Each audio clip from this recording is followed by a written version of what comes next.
Guys, അപ്പോൾ ഇന്നത്തെ video എന്ന് വെച്ചാൽ ഒരു ഗെറ്റ് റെഡി വിത്ത് മീ ആണ്. സാധാരണ ഒരു ഗെറ്റ് റെഡി വിത്ത് മീ അല്ല ഇത് നമ്മുടെ യൂട്യൂബിൽ ട്രെൻഡിങ് ആയിട്ടുള്ള 5 ഹാക്സ് ഉപയോഗിച്ചിട്ടുള്ള ഒരു ഗെറ്റ് റെഡി വിത്ത് മീ ആണ്. ഫസ്റ്റത്തത് ഒരു ഐ ഷാഡോ ഹാക്കാണ്. അത് നമ്മൾ ഏകദേശം ഒരു സിമിലറായിട്ട് ഏത് ഷെയ്ഡ് വേണമെങ്കിൽ സെലക്ട് ചെയ്യാം. 4 ഷെയ്ഡ്, ഒരു ഇൻക്ലൂഡിങ് ഒരു ഗ്ലിറ്റർ ഷെയ്ഡ് സെലക്ട് ചെയ്തിട്ട് എല്ലാം കൂടെ ഒന്ന് മിക്സ് ചെയ്ത് കൊടുക്കുന്നു. അപ്പോൾ എനിക്ക് ഫൈനലായിട്ട് ഒരു പിങ്ക് ബ്രൗൺ ആ ഒരു കോമ്പിനേഷനിൽ നല്ലൊരു ഷെയ്ഡാണ് കിട്ടിയിട്ടുള്ളത്. സെക്കൻഡ് ലിപ്സ്റ്റിക് ഹാക്കാണ്. അതിന് കാജലിനെ കൊണ്ടൊന്ന് ലിപ്പ് ലൈൻ ചെയ്ത് കൊടുത്തു. റെഡ് ലിപ്സ്റ്റിക് എടുത്തിട്ട് രണ്ടും കൂടെ ഒന്ന് മിക്സ് ചെയ്ത് കൊടുക്കുമ്പോൾ നമുക്കൊരു ഡാർക്ക് ബ്രൗൺ ഷെയ്ഡാണ് കിട്ടുന്നത്.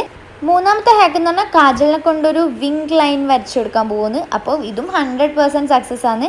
നാലാമത്തെ ഹാക്ക് ഞാനൊരു ഒറിജിനൽ വൈറ്റ് ഫ്ലവർ ഉപയോഗിച്ചിട്ട് ഒരു ഇയറിംഗ് ആക്കുമെന്ന്. സാധാരണ നമ്മളൊരു സ്റ്റഡ് എടുത്തിട്ട് അതിൻ്റെ നടുക്കൊന്ന് കുത്തിവെച്ചാൽ നമുക്കൊരു നല്ലൊരു ഇയറിംഗ് ആയി. അപ്പോൾ നാലാമത്തെ ഹെയർ സ്റ്റൈൽ ഹാക്കാണ്. ബാംഗിളിനെ കൊണ്ടില്ല ആ ഒരു ഹെയർ സ്റ്റൈൽ ഹാക്കാണ് ട്രൈ ചെയ്തത്. പക്ഷേ എനിക്ക് തോന്നുന്നു ഈ ഒരു ഡ്രസ്സിന് പോണിറ്റെയിൽ ചെയ്താൽ മതിയായിരുന്നു എന്ന്. അപ്പോൾ നിങ്ങൾക്ക് വീഡിയോ ഇഷ്ടമായ ലൈക്ക് ചെയ്യുക, ഷെയർ ചെയ്യുക, സബ്സ്ക്രൈബ് ചെയ്യുക.